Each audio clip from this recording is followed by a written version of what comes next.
Emotional distance. Emotional distance is withdrawing from closeness through short replies, avoidance, and shallow conversation. And with practice, it becomes safe connection through presence, curiosity, warmth, and sincere intention for Allah's sake. Now let's learn how to overcome this through a short story. Hassan noticed that his younger brother Ayman had been usually quiet for weeks. Hassan cared, but he often stayed busy instead of connecting them. This time, he chose a simple, warm approach and asked Allah to place love and mercy between them. Discover. Hassan noticed visually distance behaviors in himself, including short replies, avoiding eye contact, and keeping the conversation shallow. Hassan noticed auditorily an inner voice saying, "Do not get too close, and it is safest to stay quiet."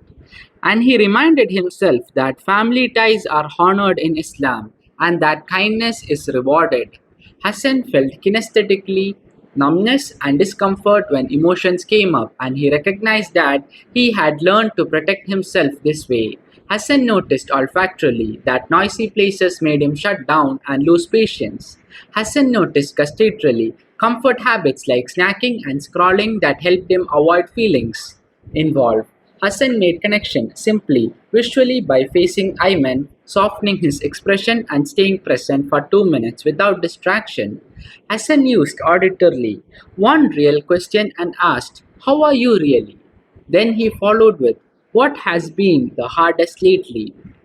And then he kept his tone gentle, seeking Allah's pleasure.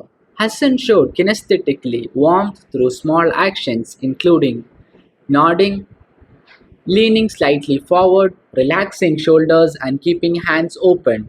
Hassan chose olfactorily a calmer environment and suggested a short walk outside so the air felt lighter.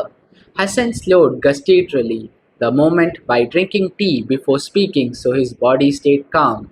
Visualize. Hassan pictured visually himself being calm and present with emotions, both his own and his brother's. Hassan imagined auditorily himself saying, "I am here with you, and thank you for telling me." And he imagined making a short dua for Ayman's ease. Hassan imagined kinesthetically warmth and safety in his body with steady breath and open chest. Hassan imagined olfactorily a soothing environment that supported openness. Hassan imagined gustatorily the calm afterward like warmth from tea after a meaningful talk. Engage. Hassan practiced visually one connection daily, such as sending one meaningful message or giving one genuine compliment. Hassan practiced auditorily one empathy sentence daily matched to the situation, such as, "That sounds hard," or "I'm happy for you." And he added a habit of making dua for his family after listening. Hassan trained kinesthetically, staying with emotion for 60 seconds without escaping by breathing out slowly and relaxing shoulders while listening. Hassan used olfactorily fresh air walks for deeper conversation. Hassan paired gustatorily emotional connection with calming drink routine so connection felt safe.